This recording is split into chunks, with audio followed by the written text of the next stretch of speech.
चलिए देखिए, अब हम पढ़ेंगे कॉन्सेप्ट ऑफ हाइब्रिडाइजेशन। तो पहले वीबीटी थ्योरी आई, लेकिन वीबीटी थ्योरी के थ्रू बॉन्ड एंगल सेटिस्फाई नहीं हो रहे थे। तो फिर लेकिन वीबीटी थ्योरी जो है वो समझने में आसान है कि वैलेंस शेल का ऑर्बिटल है वो ओवरलैपिंग करता है, मॉलिक्यूल बन जाता है ना। तो इस वीबीटी थ्योरी में एक कॉन्सेप्ट इंट्रोड्यूस किया गया, कॉन्सेप्ट ऑफ हाइब्रिडाइजेशन का। और कॉन्सेप्ट ऑफ हाइब्रिडाइजेशन के बाद आप देखेंगे कि जो बॉन्ड एंगल्स है वो लगभग आपके करेक्ट होने लगे हैं, है ना। इसमें लिखिए, after the unsuccessful attempt of VBT, after the unsuccessful attempt of VBT, after the unsuccessful attempt of VBT to explain the correct geometries,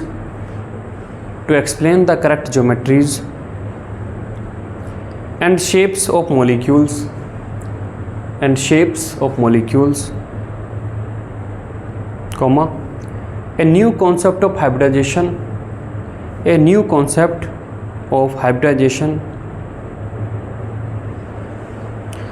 concept of hybridization was proposed. A new concept of hybridization was proposed. ठीक है, तो पहले हम जानेंगे hybrid and hybridisation क्या है। Hybrid किसको बोलते हैं? Hybrid and hybridisation.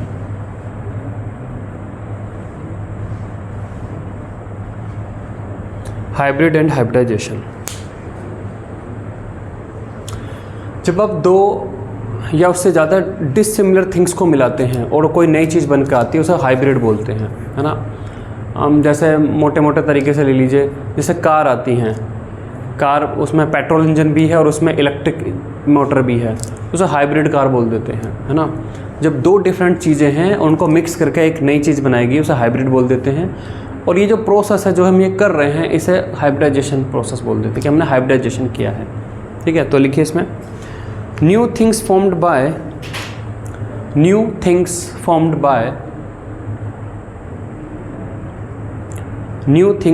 Bye mixing of two और मोर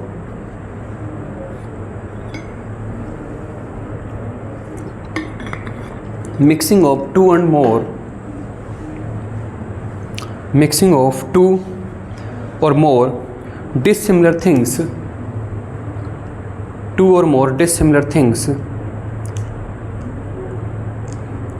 are called hybrid.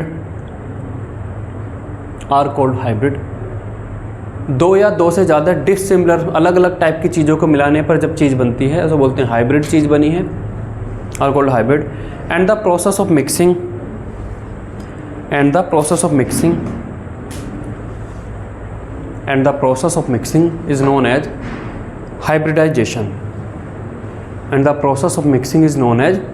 hybridization. कि हम यहाँ पर हाइब्रिडाइजेशन कर रहे हैं।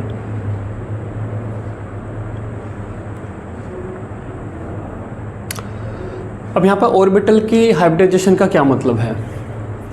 देखिए, ऑर्बिटल एक क्या होता है, एक इलेक्ट्रॉन क्लाउड होता है। इलेक्ट्रॉन क्लाउड से मिलकर बना हुआ एक शेप होती है ना, कि आपका जो इलेक्ट्रॉन का क्लाउड है वो इस जगह पर प्रेजेंट रहेगा, वो पी जैसी शेप आपकी दिख रही है। तो यहाँ पे वो बोलता है कि जब दो या तीन डिफरेंट टाइप के ऑर्बिटल, जैसे एक एस, एक पी या एक डी हो जाए, ये तीन ऑर्बिटल, क्योंकि ये बने हुए तो इलेक्ट्रॉन क्लाउड से ही है ना, ये तीन एक तरीके से ऑर्बिटल अगर मिक्स हो जाएं और फिर कुछ नया ऑर्बिटल बन जाए तो हम एक नया हाइब्रिड ऑर्बिटल बना सकते हैं ना। जैसा आपने देखा होगा कि वो रहता है ना, एक लंबा सा बैलून लिए रहता है और उसे ऐसे कुछ करके से वो कुछ फ्लावर बना देता है, कुछ छोटा सा पपी बना देता है, ऐसा शेप बना देता है ना। देखा, वो एक पतला सा बैलून रहता है लंबा सा, उसे कुछ करेगा, कुछ वो पपी बन जाएगा, कुछ करेगा, कुछ फ्लावर टाइप से कुछ बन जाएगा। तो वो क्या कर रहा है, एक आपके पास एक बैलून है, उसी बैलून को अलग अलग जगह से उसे ट्विस्ट देकर एक नई शेप बना दे रहा है। तो ऐसे यहाँ पे बोलता है कि जो ऑर्बिटल्स हैं कोई फिजिकल चीज़ नहीं है, वे एक तरीके से इलेक्ट्रॉन का क्लाउड है, और इलेक्ट्रॉन का क्लाउड रीडिस्ट्रीब्यूट करके एक डिफरेंट इलेक्ट्रॉन क्लाउड बना लेता है ना। आसमान में जो पानी से बने हुए बादल हैं, मॉइस्चर से बने हुए बादल हैं, वो भी तो डिफरेंट क्लाउड आपस में मिक्स होकर एक नया टाइप की शेप का क्लाउड बना सकता है। कोई फिजिकल चीज़ थोड़ा ना है कि आपस में मिक्स होकर नया नहीं बन सकता। दो चेयर मिल के एक टेबल बनाने की बात नहीं कर रहे हम। एक ऐसी चीज़ है जिसकी खुद की शेप वेरिएबल हो सकती है ना। तो यहाँ पर वो ये कहता है कि हम एक s और एक p ऑर्बिटल को मिक्स करके एक दो नए ऑर्बिटल तैयार कर सकते हैं और उन ऑर्बिटल को हाइब्रिड ऑर्बिटल बोला जाएगा। ठीक, तो इसमें लिखिए according to this concept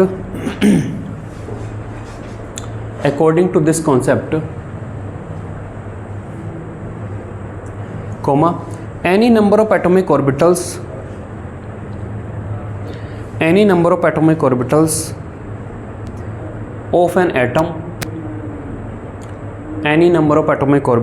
of an atom which differ in energy slightly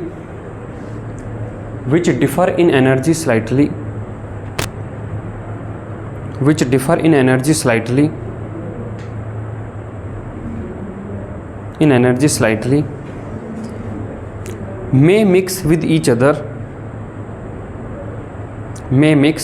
other and form new orbitals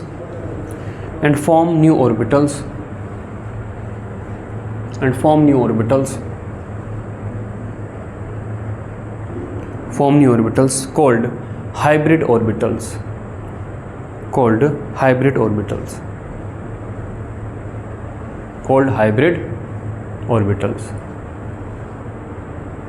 ठीक है, तो वो कहता है कि आप अगर दो सिंपल ऑर्बिटल मिलाओगे, एक s और एक p मिलाओगे, तो उनके मिक्स होने पर दो हाइब्रिड ऑर्बिटल बन जाएंगे। जैसे अगर आप एक लीटर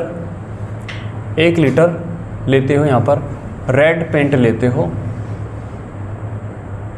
1 लीटर रेड पेंट लेते हो और आप क्या लेते हो, 1 लीटर वाइट पेंट लेते हो,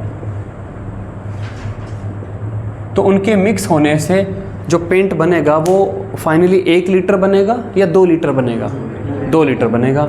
और कैसे कलर का बनेगा, पिंक कलर का बन जाएगा। तब इनके मिक्स करने से आपको मिलेगा 1 litre pink paint plus 1 litre pink paint. ठीक है, क्योंकि पेंट है, वेरिएबल शेप हो सकती है, वेरिएबल मिक्सचर हो सकता है। जिस तरीके से पेंट मिक्स हो सकते हैं और एक नई टाइप का पेंट बन सकता है, उसी तरीके से दो ऑर्बिटल हैं वे मिक्स हो सकते हैं, एक नया ऑर्बिटल बन सकता है। एस ऑर्बिटल है, उसका इलेक्ट्रॉन क्लाउड स्फेरिकल शेप में है, पी ऑर्बिटल है, उसका डम्बल शेप में है। दोनों को मिक्स करके एक नई शेप का इलेक्ट्रॉन क्लाउड हमने बना दिया, उसको एक हाइब्रिड ऑर्बिटल बोल देंगे। ठीक है, तो जितने ऑर्बिटल मिक्स होंगे उतने ही नए ऑर्बिटल बनेंगे। हम यहाँ पर ऐसा नहीं कह रहे कि एक एस और एक पी को मिला के एक बड़ा ऑर्बिटल बना रहे हैं, नहीं, बड़ा नहीं, दो ही ऑर्बिटल बना रहे हैं। 1 लीटर वाइट और 1 लीटर रेड पेंट है, तो मिलकर 2 लीटर पेंट बना पिंक कलर का। ठीक, तो इसको लिखिए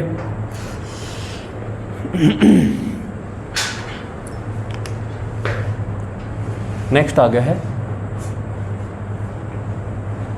summarise point of hybrid orbitals are.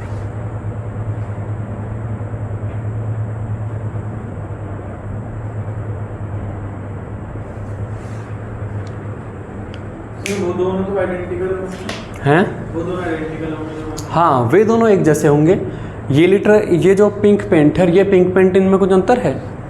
नहीं। किसी से भी दीवार पर कलर करो, पिंक ही दिखेगी। इस वाले से डिब्बे से ले लो, इस वाले डिब्बे से ले लो। हाइब्रिड होके जो बनेंगे वे बिल्कुल एग्जैक्ट सेम ही होंगे, सेम उनकी स्ट्रक्चर होगी, है ना। अब है summarise point of hybrid orbitals are.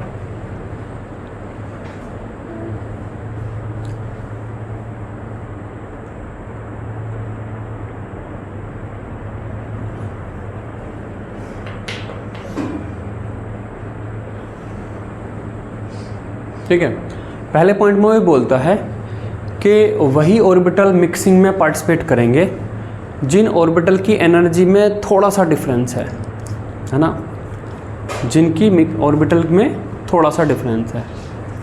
अब जैसे यहाँ पर जो पेंट आते हैं वो वाटर बेस्ड आते हैं, जिन्हें वाटर डाल के आप डाइल्यूट कर सकते हो। एक ऑयल बेस्ड आते हैं जिनमें कैरोसिन वगैरह डालना पड़ता है। तो यहाँ पर मान लो मैंने ये रेड और वाइट जो है वाटर बेस्ड पेंट लिए हैं, तो वाटर बेस्ड पेंट तो मिक्स हो जाएंगे, लेकिन अगर 1 लीटर में वाटर बेस्ड ले लेता रेड और 1 लीटर वाइट वाला मैं ऑयल बेस्ड ले लेता, वे आपस में मिक्स नहीं होते, वे अलग अलग ऐसे ही रह जाते हैं ना। तो यहाँ पर भी वही कहता है कि ऑर्बिटल जिनकी एनर्जी में थोड़ा सा डिफरेंस है ना, वे ऑर्बिटल मिक्स हो जाएंगे, हाइब्रिड ऑर्बिटल बना लेंगे, और अगर डिफरेंस ज़्यादा है तो वे मिक्सिंग में पार्टिसिपेट नहीं कर सकते। लिखिए, only orbitals of nearly same energy, only orbitals of nearly same energy belonging to same atom or ion, belonging to same atom or ion can take part in hybridization, can take part in hybridization. Two same atom or ion can take part in hybridization. ठीक है, जैसे देखिए, अगर 2s है आपके पास और 2p का कोई 2p सब शेल का कोई आप ऑर्बिटल लेके आते हैं, तो इनकी एनर्जी में ये कॉन्जिक्यूटिव टाइप से हैं, इनकी एनर्जी में थोड़ा सा ही डिफरेंस है, तो ये आपके मिक्सिंग में पार्टिसिपेट कर सकते हैं, ये आपके मिक्स होकर हाइब्रिड ऑर्बिटल बना लेंगे, है ना। अगर मान लो आपका है 3s है, 3p है और 3d है ना, तो इन तीनों में भी ये दोनों बिल्कुल पास के हैं, ये दोनों पास के हैं, तो ये भी आपके हाइब्रिडाइजेशन प्रोसेस में पार्टिसिपेट कर सकते हैं। मान लीजिए आप यहाँ पर एक 2s लेके आ रहे हैं और एक आप लेके आ रहे हैं 3s लेके आ रहे हैं, तो इनकी एनर्जी में ठीक ठाक डिफरेंस होगा, ये हाइब्रिडाइजेशन प्रोसेस में पार्टिसिपेट नहीं कर सकते। मान लो आप यहाँ पे 3s लेके आ रहे हैं, 3p लेके आ रहे हैं और आपको लेके आ रहे हैं यहाँ पर आपका 4d, ऐसा कुछ लेके आ रहे हैं, तो फिर ये हाइब्रिडाइजेशन प्रोसेस में पार्टिसिपेट आपके नहीं कर सकते। ठीक है, तो वो ऑर्बिटल जो नियरली सेम एनर्जी के हैं वही एक तरीके से हाइब्रिडाइजेशन प्रोसेस में पार्टिसिपेट कर सकते हैं। ठीक,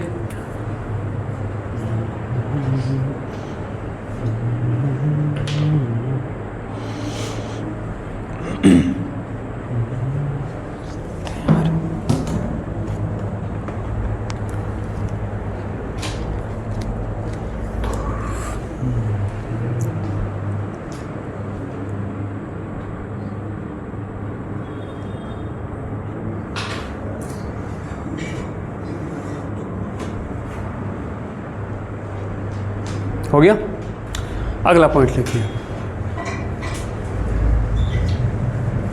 अगला पॉइंट लिखिए, the number of hybrid orbitals formed, the number of hybrid orbitals formed is always equal to is always equal to the number of atomic orbitals, is always equal to the number of atomic orbitals, the number of atomic orbitals। जैसे हमने 1 litre red और 1 litre white मिलाया था तो उसको मिलकर 2 litre pink paint बना था, ऐसे अगर आप 1s और 1p मिलाते हो तो उनको मिक्स होने से एक बड़ा ऑर्बिटल नहीं 2 ऑर्बिटल नए तैयार होते हैं जो दोनों हाइब्रिड ऑर्बिटल होंगे, है ना। तो देखिए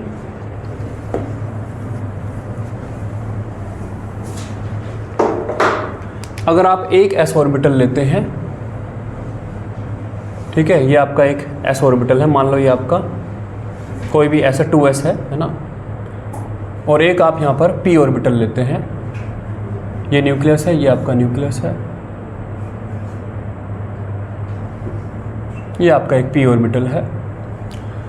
अब यहाँ पर देखिए जो s ऑर्बिटल है, जो p ऑर्बिटल है, p ऑर्बिटल के पास जो दोनों लोब्स हैं, इन दोनों लोब का अपना अलग अलग फेज रहता है, फेज, है ना।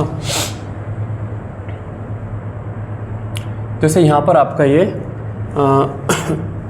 प्लस फेज है और ये आपका माइनस फेज है, दोनों लोब्स का फेज अलग अलग है। ये ऑर्बिटल की लोब्स का फेज है, ये चार्ज नहीं है, चार्ज तो नेगेटिव ही है, इलेक्ट्रॉन से ही तो बना हुआ है, ये फेज है, ये फेज स्टैंडिंग वेव का फेज है, ये क्वांटम मैकेनिक्स के अंदर फिर चीज़ चली जाएगी। और जो एस ऑर्बिटल है, एस ऑर्बिटल में जो एस ऑर्बिटल के पास भी दोनों फेज़ हैं प्लस माइनस, लेकिन जो एस ऑर्बिटल है उसका जो प्लस वाला फेज़ है वो ज़्यादा डोमिनेटिंग फेज़ है ना। ठीक है, तो एक तरीके से आप मानिए कि जो एस ऑर्बिटल है उसके पास प्लस वाला ही फेज़ है। और यहाँ पर स्टैंडिंग वेव के सुपर इम्पोजिशन वाला जो कॉन्सेप्ट हमने पढ़ा है ना, तो अगर प्लस प्लस फेज़ मिलते हैं तो वे एक दूसरे को एनहेंस करेंगे, और प्लस माइनस वाले मिलते हैं तो एक दूसरे को सप्रेस करेंगे, है ना। 5 + 4 9 हो जाएगा और 5 - 4 1 हो जाएगा।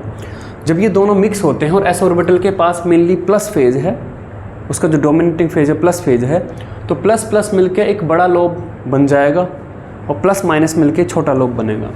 पहले तो अगर 2 ऑर्बिटल हमारे पास मिले हैं तो कितने हाइब्रिड ऑर्बिटल में बनाऊँ अब मैं, अगर 2 ऑर्बिटल मिक्स कर रहा हूँ तो कितने नए हाइब्रिड ऑर्बिटल तैयार करके अब दिखाऊँ? 2।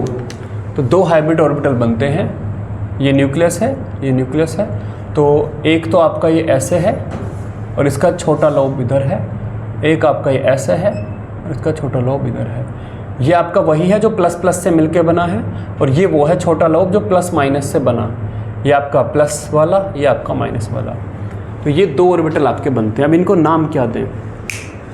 एक एस और एक पी की मिक्सिंग से बने हैं, है ना।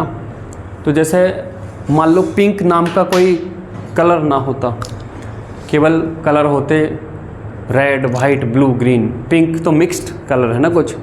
अगर पिंक कलर का, पिंक नाम का कुछ होता ही नहीं, पिंक जन्म ही नहीं होता पिंक नाम शब्द का, तो हम उस पेंट को क्या बोल देते हैं कि रेड और white, red and white paint है ये, है ना, रेड एंड वाइट का मिक्सचर है।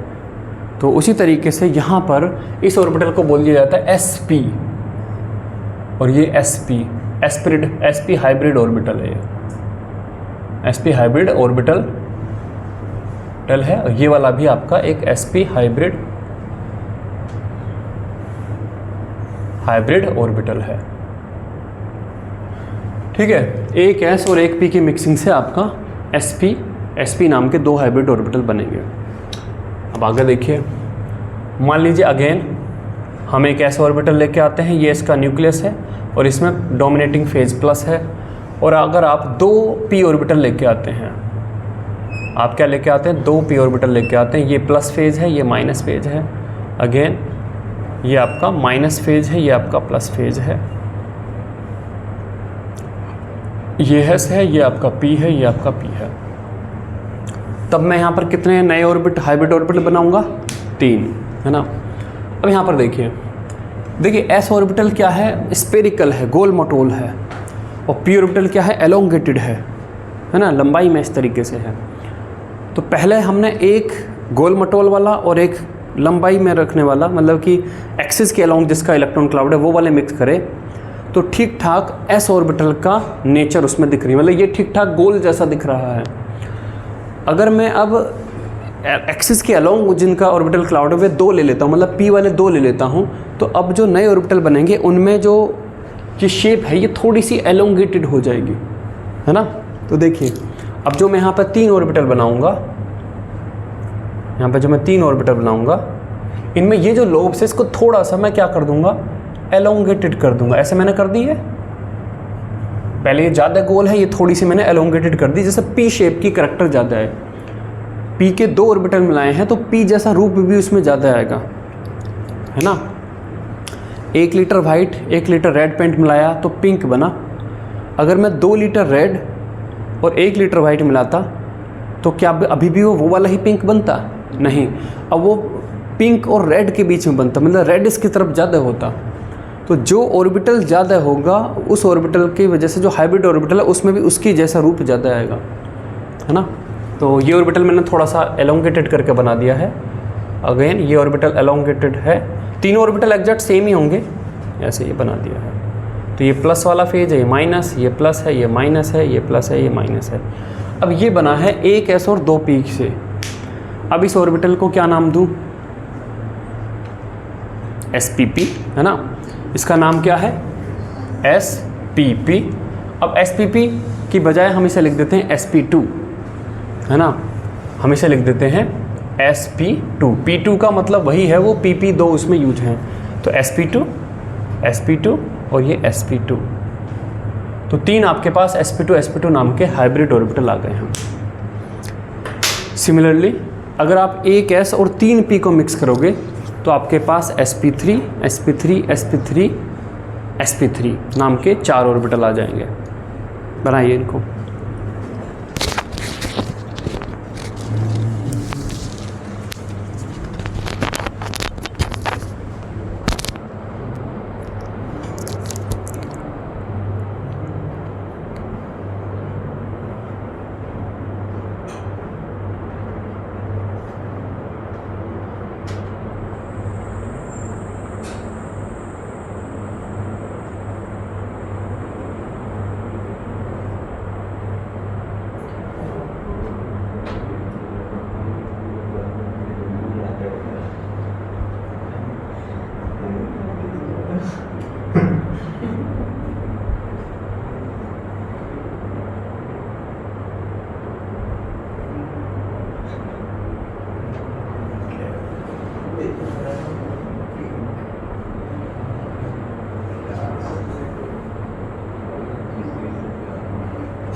हो गया। अगला पॉइंट है, लास्ट पॉइंट है ये।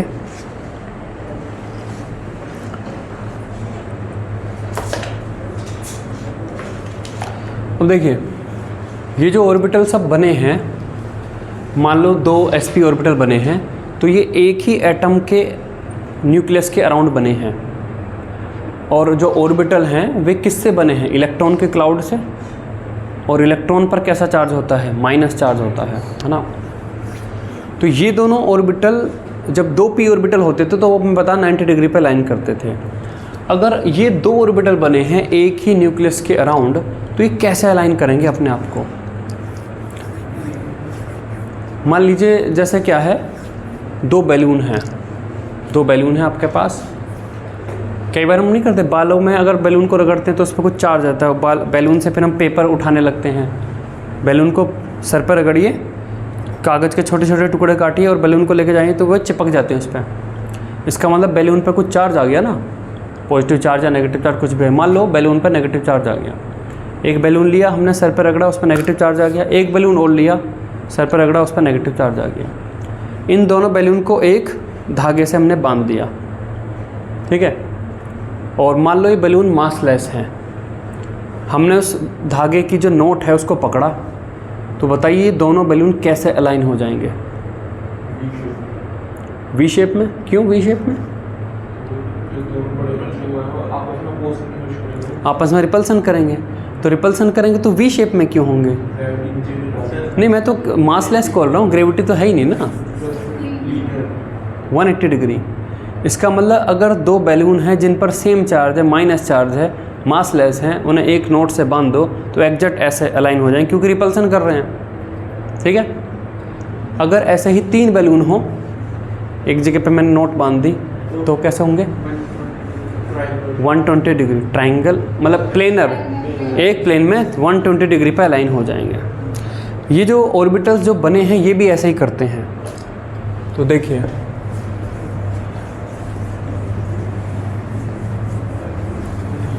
लिखिए थर्ड पॉइंट, इसमें लिखिए as hybrid orbitals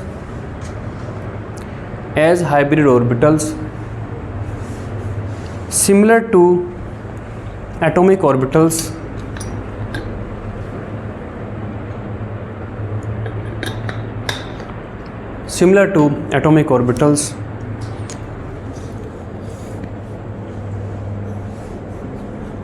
are electron cloud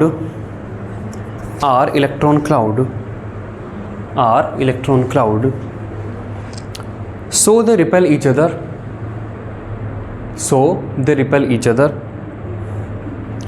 and align themselves in least repulsion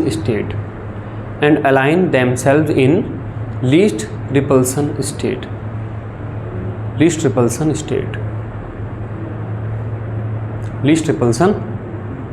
state। तो देखिए फर्स्ट यहाँ पर देखिए sp हाइब्रिड ऑर्बिटल्स। अगर sp हाइब्रिड ऑर्बिटल हैं तो जब sp हाइब्रिड ऑर्बिटल बने होंगे तो कितने ऑर्बिटल बने होंगे? 2 ऑर्बिटल। जब sp हाइब्रिडेशन होती है तो 2 ऑर्बिटल बनते हैं।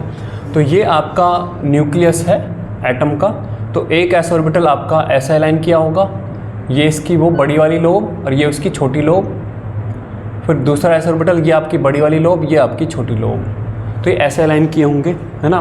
तो देखें तो ये कैसी स्ट्रक्चर आ रही है, ये आपकी आ रही है लीनियर। बॉन्ड एंगल कितना आ रहा है इनके बीच में? 180 डिग्री का इनके बीच में। अगर हम देखें तो 180 डिग्री का बॉन्ड एंगल है ना, 180 डिग्री का बॉन्ड एंगल, और ये लीनियरली एक दूसरे से अलाइन हो रहे हैं। सेकंड देखिए sp2 हाइब्रिड ऑर्बिटल्स। अगर sp2 हाइब्रिडाइजेशन का प्रोसेस हुआ है तो कितने ऑर्बिटल तैयार हुए होंगे? 3, और 3 कैसे अलाइन हो जाएंगे? 120 डिग्री में। तो देखिए ये आपका एटम का न्यूक्लियस है, तो एक ऑर्बिटल आपका s है, ये इसका छोटा वाला ये है, एक ऑर्बिटल आपका ये s है, ये इसका छोटी वाली जो लोब है, और एक ऑर्बिटल आपका ये s है और ये उसकी ये छोटी वाली लोब है ना। तो यहाँ पर इन ऑर्बिटल्स के बीच में क्या बॉन्ड एंगल है? 120 डिग्री का। और ये जो शेप बनी है ये ट्राइगोनल प्लेनर है, ट्राइगोनल प्लेनर ये शेप है। देखिए जब भी बॉन्डिंग में पार्टिसिपेट करेगा तो ये जो बड़ी वाली लोब है यही पार्टिसिपेट करेगी। तो अब आगे आने वाली स्ट्रक्चर में ये छोटी वाली लोब को मैं नहीं बना रहा, ये अंडरस्टूड है कि बड़ी वाली लोब के जस्ट अपोजिट में वो बैठी है। अगला देखिए sp3 हाइब्रिड ऑर्बिटल्स। जब sp3 हाइब्रिड ऑर्बिटल हैं तब कितने ऑर्बिटल बने होंगे? 4। और वे कैसे अलाइन करेंगे?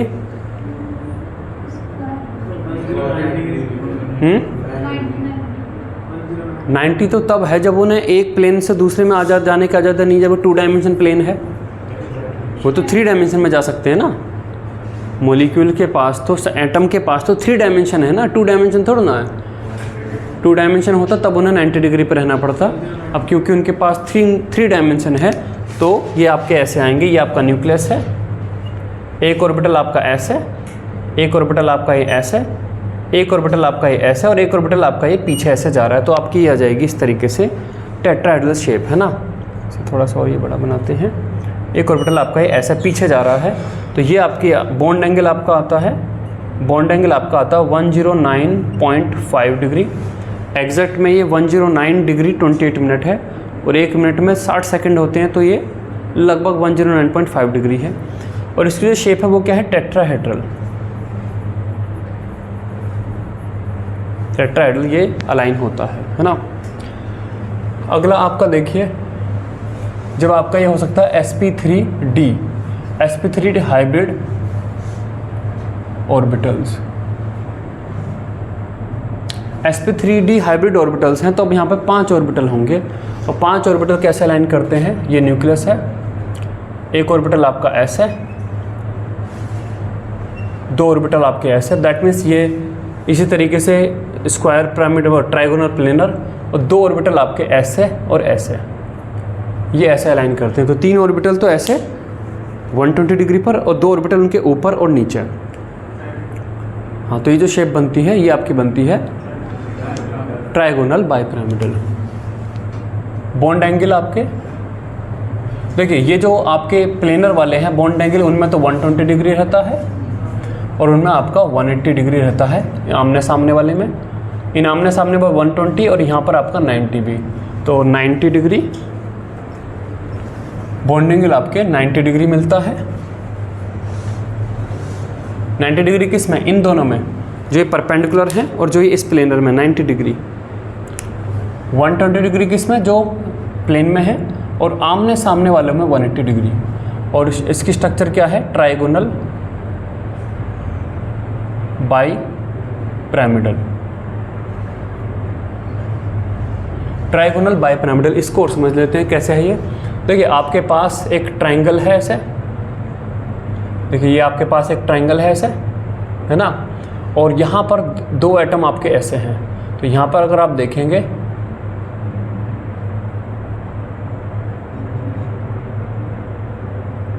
इस तरीके से 2 पिरामिड बनेंगे, एक पिरामिड आपका ऊपर और एक पिरामिड आपका नीचे। और ये जो पिरामिड बना है, इस पिरामिड का बेस ट्रायंगल है, तो ट्राइगोनल बाई पिरामिडल। ठीक, वहीं पे 5 देखिए, sp3d3 हाइब्रिड ऑर्बिटल।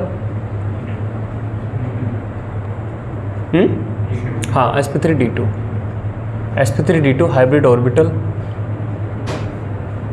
अब आपके पास 6 होंगे, तो 6 होने पे ये आपका है न्यूक्लियस, तो एक आपका ये s है, एक आपका ये s है, एक आपका ये s है, एक आपका ये s है, एक आपका ये और एक आपका ये।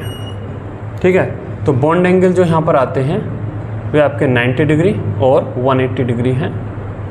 अब ये जो शेप है ये कैसी है, आपके पास एक स्क्वायर है और 2 एटम आपके यहाँ हैं और यहाँ हैं। तो आपकी ये एक पिरामिड तो आपका ऊपर बन गया और एक पिरामिड आपका ऐसे ही नीचे बन जाएगा। तो square bi pyramidal.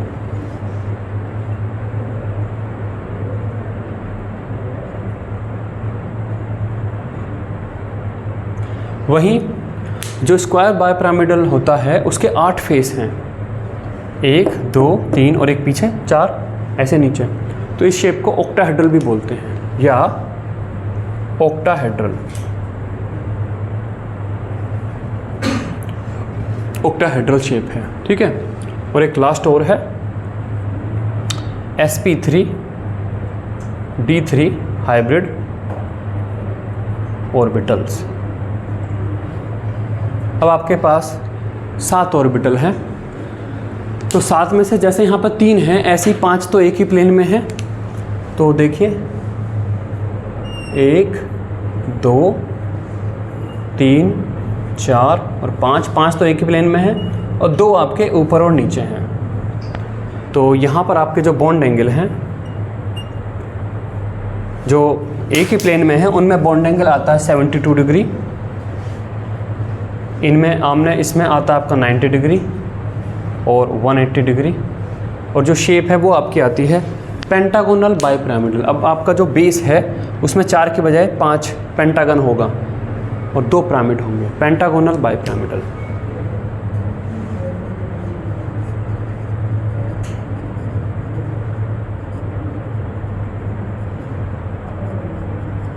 Pentagonal bi pyramidal 90 degree भी होगा क्योंकि इस तरफ से रिपल्शन ज़्यादा मिलेगा क्योंकि वहाँ पे 3 नॉब्स हैं। 3 और वहाँ से 2। एक मिनट तुम्हें इस स्ट्रक्चर में 5 बनानी है, बताओ कैसे बनाओगे? 2 ऊपर नीचे हैं। नहीं सर, मैं जो ऊपर वाला होगा वो थोड़ा डिलीट होगा। अरे मुझे ये 5 बनानी है, 4 बनाने में तो ठीक है, 2 ऐसे बनाए, 2 सिमेट्रिक लग रहा है। 5 को बनाओगे तुम कैसे बनाओगे? इस स्ट्रक्चर मुझे बना के दिखाओ पेपर पे। या तो इधर 3 बनाते हुए दिखाओगे कैसे इसको, मैं कह रहा हूँ दिखाने का पर्पज़ क्या है। ये पाँचों मैंने ज़बरदस्ती 3 नहीं बनाए हैं, ये तीनों 72 डिग्री पे हैं, पाँचों एग्जैक्ट इक्वल बॉन्ड एंगल के साथ। लेकिन पेपर पे बनाते टाइम जब ये 2 ऐसे आ रहे हैं तो 2 के एक साइड में तो 3 बना के दिखाना ही पड़ेगा ना। एक्चुअली में ये जो आपके हैं, ये एक्चुअली में ये आपके ये है, ये है, ये है, ये है, ये है, ऐसे है ये। अब सही है, ये एग्जैक्ट 72 डिग्री पे हैं दोनों सारे के सारे, ये 72 डिग्री पे। लेकिन पेपर पे बनाते टाइम 3 तो एक साइड में दिखाने ही पड़ेंगे ना, कैसे दिखाओगे, कैसे जानता है ना। तो ये है हाइब्रिडाइजेशन का कॉन्सेप्ट। नेक्स्ट क्लास में हम सीखेंगे कि हम हाइब्रिडाइजेशन कैसे निकालेंगे मॉलिक्यूल में, और फिर हाइब्रिडाइजेशन का कॉन्सेप्ट यूज करते हुए हम मॉलिक्यूल बनाएंगे। जैसे हमने VBT यूज़ करते हुए मॉलिक्यूल बनाया, ऐसे VBT के अंदर अब हम हाइब्रिडाइजेशन का कॉन्सेप्ट लगाएंगे और फिर मॉलिक्यूल बनाएंगे, कैसे कैसे मॉलिक्यूल बनते हैं, और उससे देखेंगे कि क्या वाकई में बॉन्ड एंगल्स में सुधार हो गया है। ठीक है, जो कि नेक्स्ट क्लास में।